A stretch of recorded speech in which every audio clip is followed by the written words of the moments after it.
villages. And we came to Méra because we heard about the marvelous music tradition that they had in Méra. And it's nice to see that it has blossomed into quite an event. The work that I did was published by National Geographic as a book in 1970. So in 2019, I started coming back to this area in Europe, and I had reunions with various Roma that I met in Pécs, Hungary, and also in Esztergom.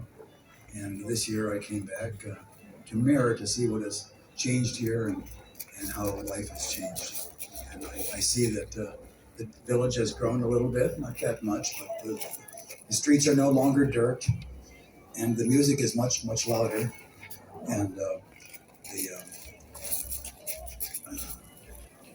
the work that I did, I kind of consider a documentation of an era that no longer exists. And I'm proud to have preserved some of this. One of my favorite comments from Roma was that he thanked me for bringing back to life all the stories that he grew up with. And that's, I should hold it closer, but I'm finished talking. I'm sorry. Did anybody not hear that? Or should I start over? Well, okay, so go on.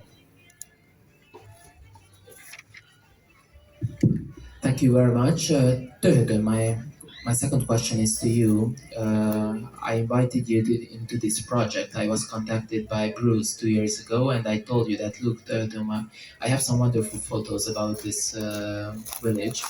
You might heard about Bruce, and you told me no, I didn't know about it.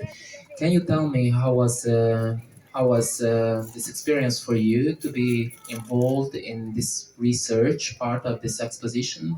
How did your students and you personally work on finding the local people, and what do you think? What else can be done? Okay, thank you. Köszönöm szépen, jó estét. Good afternoon for everybody. So first of all, I have a very short story about the previous history and the relationship with National Geographic, but I'm going to tell it a little bit later. First of all, about these pictures, I was thinking about when I prepared myself for this exhibition, about the chances of a photographer who was here more than 50 years ago to come back in the same village. So think about these chances. What were the chances actually for those to come back here? So I think that this is a very unique event that we take part in now. And I know that Bruce managed to meet his people from that period. I spot that image. So this boy actually lives in the village, and they managed to re-meet again or something with Bruce. And I think that this is very, very wonderful. And that was actually our idea when we started to work with our students to somehow uncover stories, to somehow dig up stories, data, people's lives, because as cultural anthropologists we are interested in stories, meanings. So the beauty of the pictures actually covers people's lives, people's pains, people's joy. And when I look to these pictures, I see the joy in their eyes, and that fascinates me. So I am so much excited about all this project, and I hope that we can continue, we can uncover more stories, we can go back to the people in the village.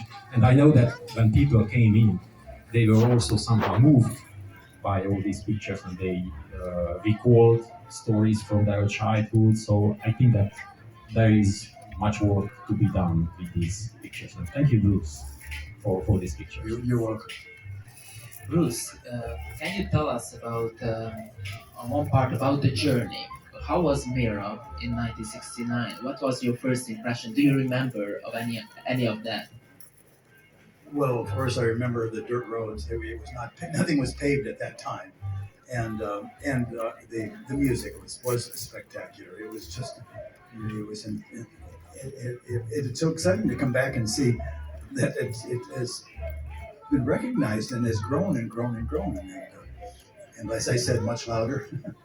uh, Okay, and what about the other Roma communities? As I understood it, this was a huge project of the National Geographic. You will travel from Great Britain to India. You try to find as many Roma communities as possible.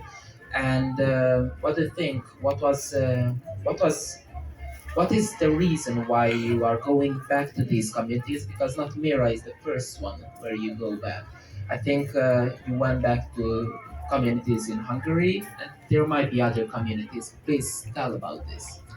well, life has changed, of course. A couple of the interesting facts in Pécs, we call it Pécs in Hungary.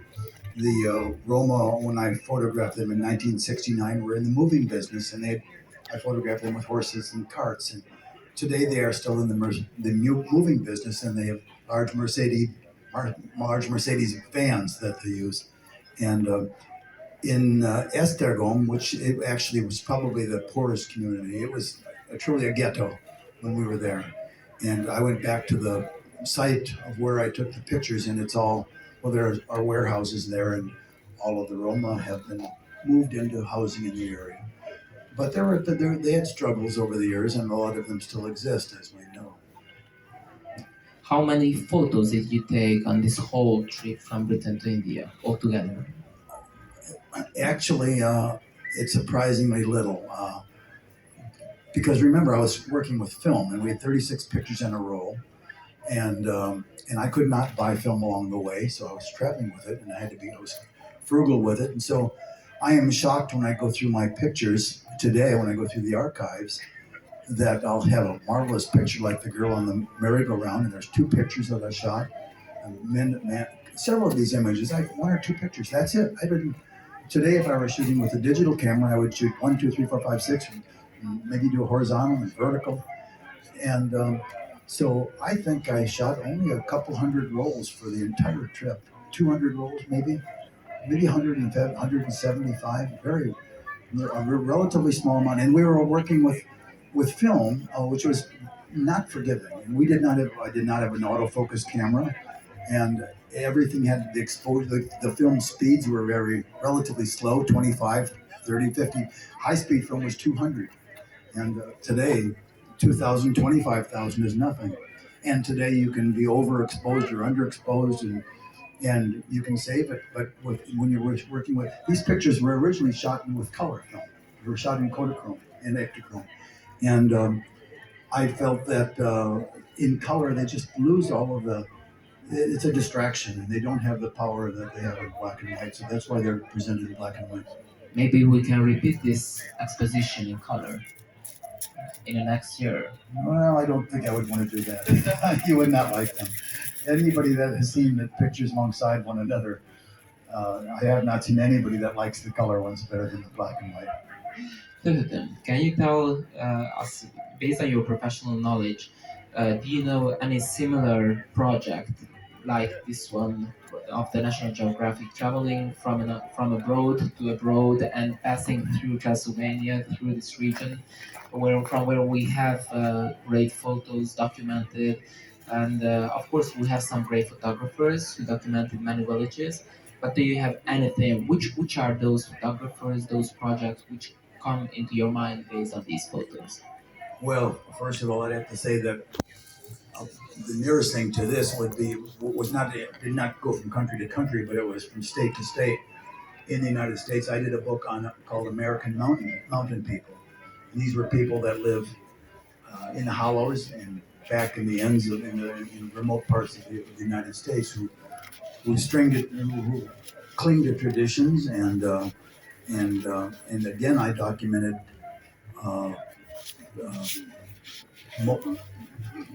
moments in history that are no longer around. I photographed snake handling churches. These were conservative churches where they had passed rattlesnakes around the church and in the audience, and they would claim they could drink strychnine poison, and they could they would run fire hands through the fire, and they often got hurt and often got bit. So there have been no, there were not a lot of stories like this, not a lot of projects like this. It was back at the time when the editor Melville Grosvenor would do a story because it needed to be done. Today, there's nothing is done unless it surveys and it's tested really well. And Melville just said, "That's worth doing. Let's do it." Hey, Töhötöm, do you know anything similar? So I can think about a few projects, but such a long journey from Liverpool to India, I think that this is also unique. So yeah, we know people who traveled with even Roma people here. Can in you East mention Europe. these names? So my colleague, for instance, Csilla Köncei, who filmed them, actually Péter Suhai from Hungary. I have another name from Bucharest in my head, but I cannot recall that name. Kudelka, of course. Joseph Kudelka. I'm not sure He's about a that. Czechoslovakian photographer. I'm not sure about that. So there were some projects on this, but this was different from all the way from Britain to India. I think that this is quite unique, and you had to have that background with the National Geographic. So yesterday, Bruce managed to a little bit to talk about the background at the National Geographic. Back then, when he worked there, so they had resources. They put those resources on the researchers' hands, on the authors' hands, photographers' hands, and that made a difference, I think. And what another aspect that fascinated me, that they traveled all around the communist bloc, or socialist bloc, or to India. So many different countries, many borders. They had some problems that we maybe managed to about those topics tomorrow in David. We have some problem with the mic.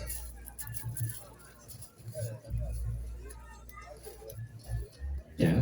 So that's what I wanted to say basically. Okay, yesterday I was surprised. Maybe some of the people from the audience was present at the Klezmer concert, and we had Bob Cohen playing on one of the instruments, on the kobza, and he was telling to the audience, but he told me also in private that actually he saw your photos, I think in 1972 in New York. In a library, and he was so touched by one of the photos where Arus Ferenc, the great musician and dancer, is dancing. It's on the corner, on the left corner of that section. He was so moved of that he decided that I want to visit this place. And then he came here and he fell in love with it. My question is, what do you think about the future impacts of your exposition here, or even these photos? What message can have such photos for the people of today? Well, I don't know the message going forward, but it was interesting for me to hear that how it affected his life. He told me later that it changed his whole life seeing that picture. I never knew that, and I know of at least 4 or 5 other people that have written me later on and told me that there was one young lady, for example, that when I was working in the Mountain People book, I rode with a school bus one day while they were picking up children in the mountains. And she was on the school bus, a little girl, and she thought, wow, what an interesting way to make a living. I'm going to be a photographer. And she did. She became a photographer for a newspaper. So I have no idea how often this happens. And but I do keep in touch with a lot of people, and I hear from people now and again, and it's just such a surprise. A picture that I took in the wintertime at 40 degrees below zero Fahrenheit, which I guess is about the same in Celsius, I think, in a little village on an island called Saint Pierre off of Nova Scotia, in the middle of a winter storm when these fishing boats were coming in to get rescued from the storms, and they would come in covered with ice. A half-inch steel cable might have 3 inches of ice around it, and these boats could turn over. And I made some pictures of the boat tying up. And lo and behold, almost 50 years later, a couple of yeyears ago, I got a message from this man's children.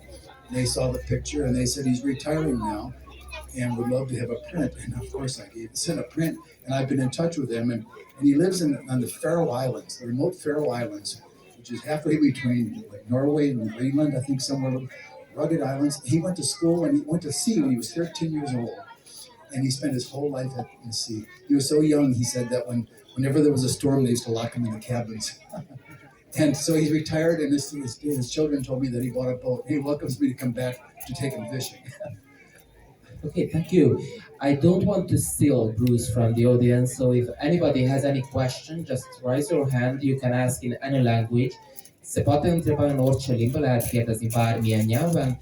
I will help with the translation. So, is there any question from the audience? Before that, András, may I tell that very short story about my National Geographic relationship? Please. Okay. This was the only thing what Töhötöm asked me. Please let me tell this story. Okay, so thank you. So when we first talked about this exhibition, I told you that I didn't know actually Bruce Dale.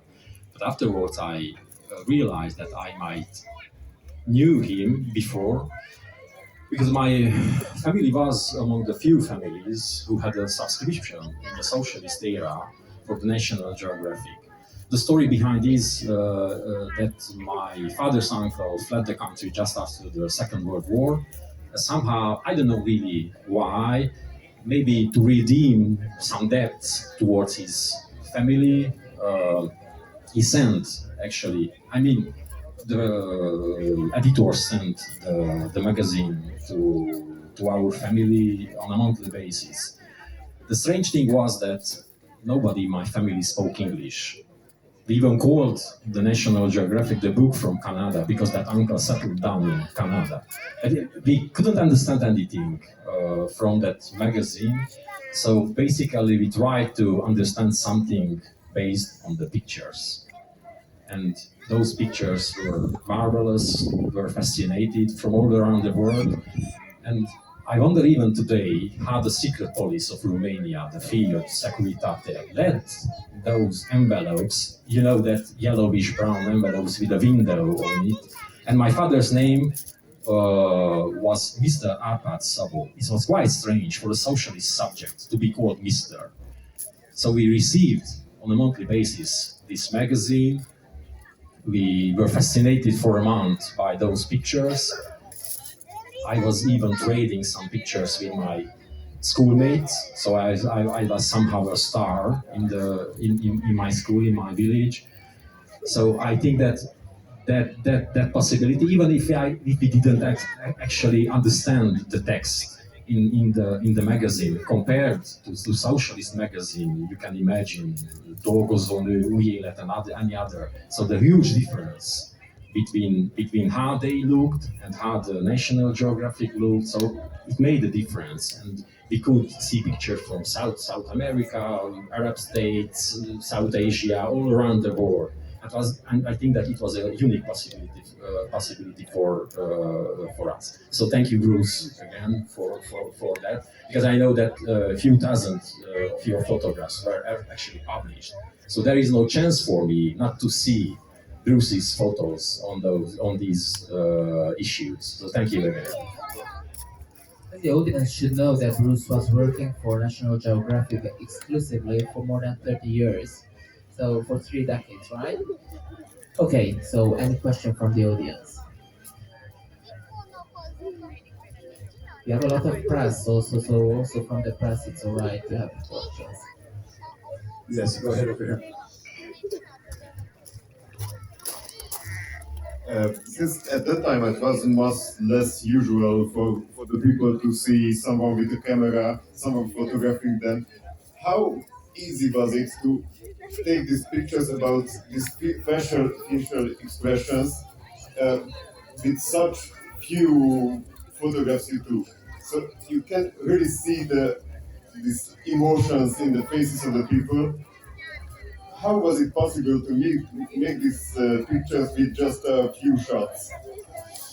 The question is, how was it possible to make them with such a few shots? Well, first of all, the people I was photographing, they were very flamboyant and expressive, and in my opinion, relatively easy to photograph because so many of the pictures looked like they were set up by a Hollywood director, and but I think part of it is just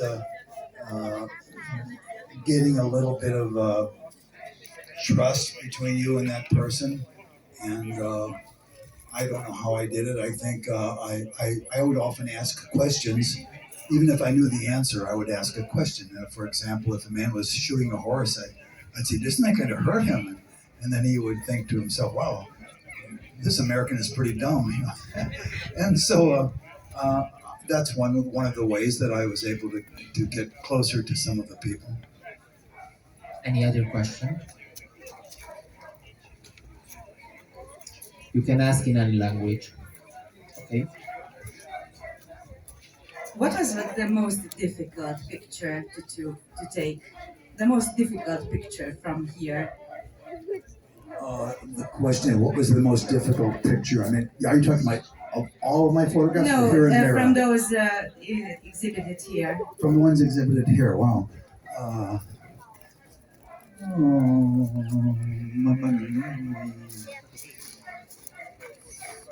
Well, I guess the little girl on the riding on the horse on the carousel was not an easy picture to make. I jumped up I got on the carousel with her, and I was shooting back, taking pictures of her. I did not take very many before the police came and grabbed me by the arm and arrested me and took me to the police station and kept me for about an hour and wanted to know why I was photographing all of the bad things in the village. And I said, no, I was photographing the beautiful things. And so that was a little bit of a problem.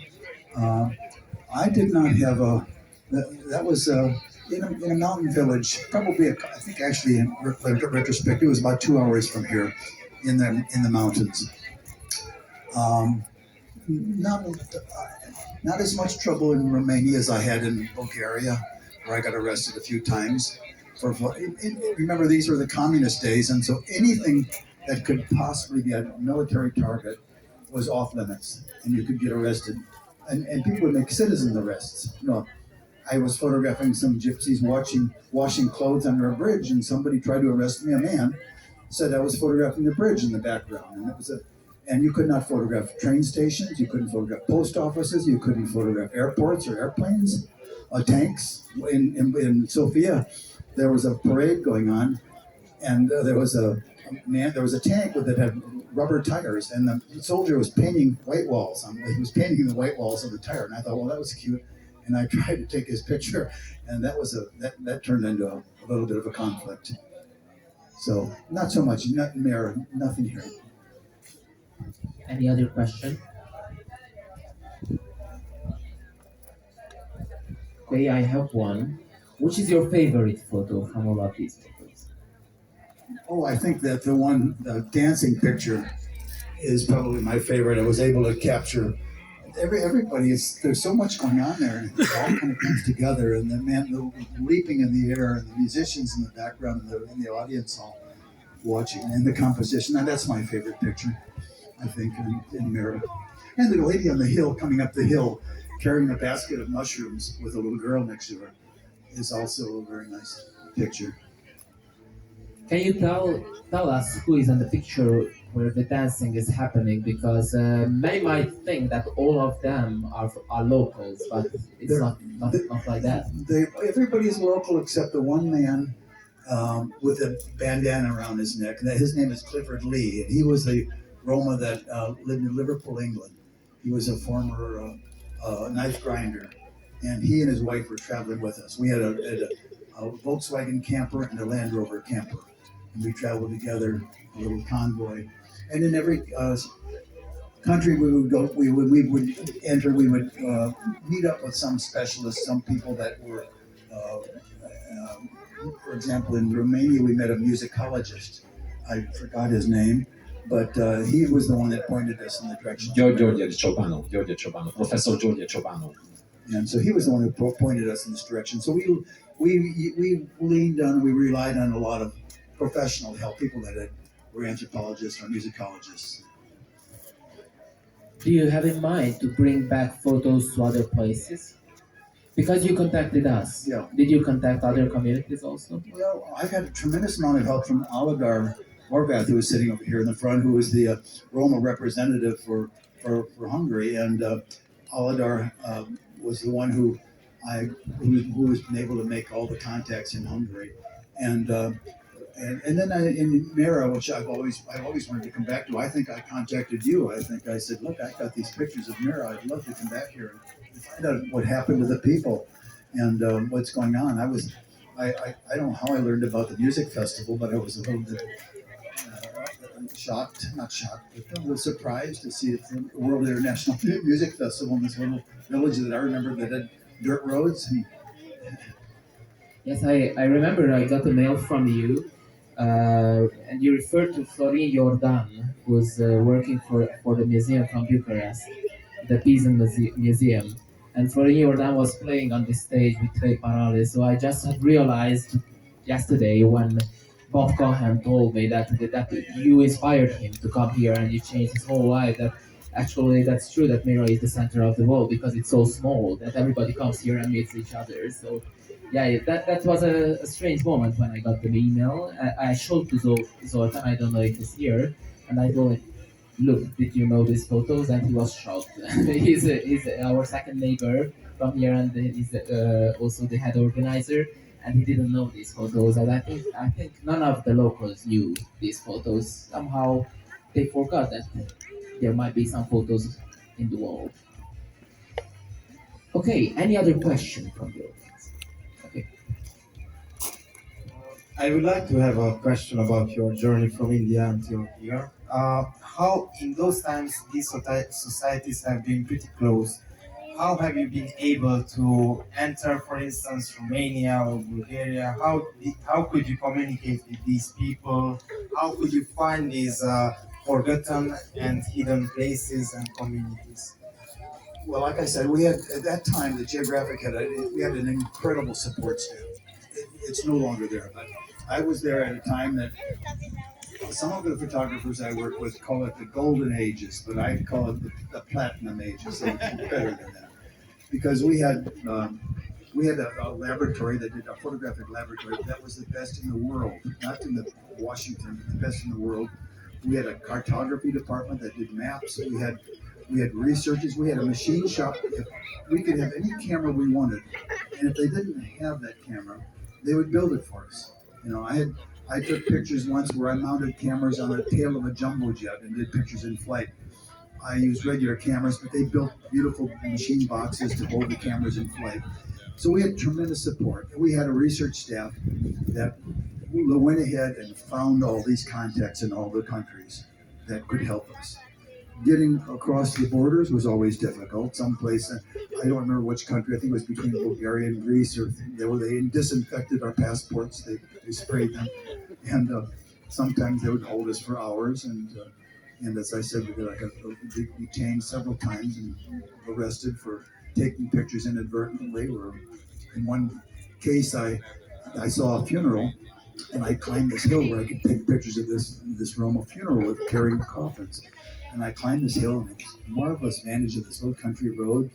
But I didn't realize that on the hill over there, about 300 meters, was a gun emplacement. And this was in Bulgaria. And they came running at me and surrounded me with machine guns. And they had held me for 3 hours. There was a big argument about who had the authority to arrest me, the police or the military. And then they finally solved that, and then eventually they realized that they let me go. But it was several hours, at least 3 hours, maybe 4 hours. So it was a different time. It was, although I suspect that could happen again in some places. Thank you. Any other question? Hey, so you said that you had some problems with authorities. Would like to ask if they confiscated work of yours or equipment you were bringing with you, and if yes, did they give it back eventually to you? The question was, did they confiscate any of my equipment? No, they did not. They threatened me, and they looked at my equipment, and but nothing was ever taken. The biggest problem, of course, was getting the film back because I would ship it back to Washington. So I was very careful. I would take pictures and I would number every roll of film.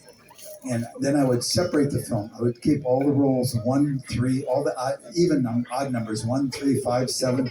I put in one box, and I would hide it in the pillow, under a pillow. And all the even numbers would go over here, 2, 4, 6, 8, 10. And when I shipped film back to Washington, I would ship it separately, odd numbers, even numbers. So it would be just to make sure that I didn't lose pictures along it. But I was lucky I did not. We would. Any other question?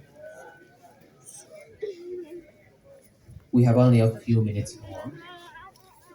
One thing I'd like to comment, though, is that I went through several years of my early pictures, maybe 10 years of pictures that were published, and about 90% of them I could do better with my telephone in my pocket here. Yeah. Any other question? If there are no more questions for today, you can meet Bruce also tomorrow. We're gonna have a discussion with him about his whole life from 3 o'clock. This is already a beginning of the discussion for tomorrow, and in Sunday from 4 o'clock in the Buffalo studio, we're gonna have a film projection, and then after that a Q&A. It is a film about his visit back in Esztergom Pécs, in Pécs. So I hope you will join us, and a huge applause for Ruth. Thank you for being here. Thank you. Thanks to everybody. Thank you for inviting me. We appreciate also a lot the help of the department from the Babes Bolyai University, Szabó Töhötöm. Also a huge applause for Töhötöm. And if anybody recognizes any of the people up here that are not identified, like this little girl here, there are a lot of people unidentified. If you know them, please tell me. Okay, so I'm gonna translate this, hogyha bárki felismerne a fotókon olyan személyt, akinél most jelenleg nem szerepel felirat, akkor azt megkérjük szépen, hogy jelezze nekünk a szervezőknek, vagy direkt Bruce-nak. Köszönjük szépen, mulțumim frumos. Thank you very much for being here. Hopefully see you tomorrow and on Sunday on the film projection. In a few minutes we start the first concert. Thank you. Thank you.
A fiatalok közül valakit magukhoz kellett volna hívjanak segítségre. Tehát tessenek eljönni holnap 3-kor, és akkor úgy csináljuk, hogy valaki. Holnap 3-kor. Ott leszünk a sátor alatt. Tessenek eljönni. They will be and they don't speak English, but then we will try to resolve some translation. Itt nem van. És ez a kislány.